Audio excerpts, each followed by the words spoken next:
Hello again, Bishop Phonsie here. I hope you're well. 2 weeks ago, I celebrated Mass in a little church here in Waterford City, St. Patrick's Church, a beautiful little church tucked away off a side street in the middle of the city. We were recording the Mass for the radio. The doors were closed because of the restrictions due to the virus, and there were just a handful of people in the church itself.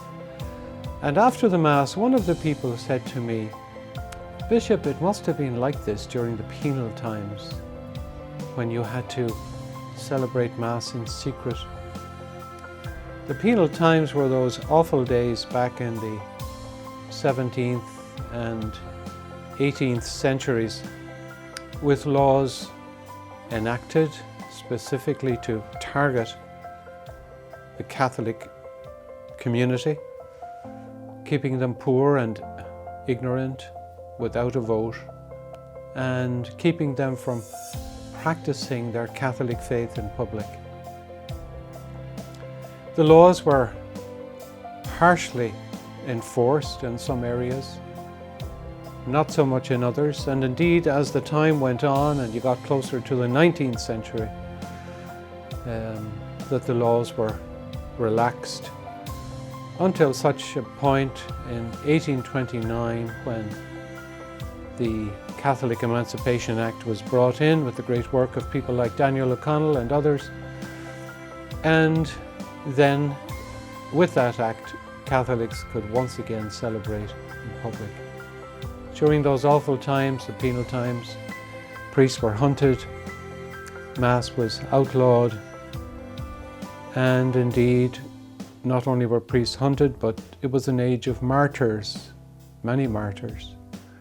And of course we have the Mass rocks dotted around the country, reminding us of those days, with people wanting to get to Mass and overcoming difficulties and indeed risking their lives to get to the celebration of the Mass. We are being reminded of that now in these days. We are being reminded too of what our brothers and sisters in other parts of the world are living right now. They are being persecuted for their faith and are unable to get to Mass. So maybe this current crisis will make us live in a deeper way the unity of the Church, to be united to those brothers and sisters of ours who now cannot celebrate their faith in public, and indeed united with our brothers and sisters who in the past in this country could not celebrate their faith in public. So let us not take this great gift for granted, to live in a country where we can practice our faith.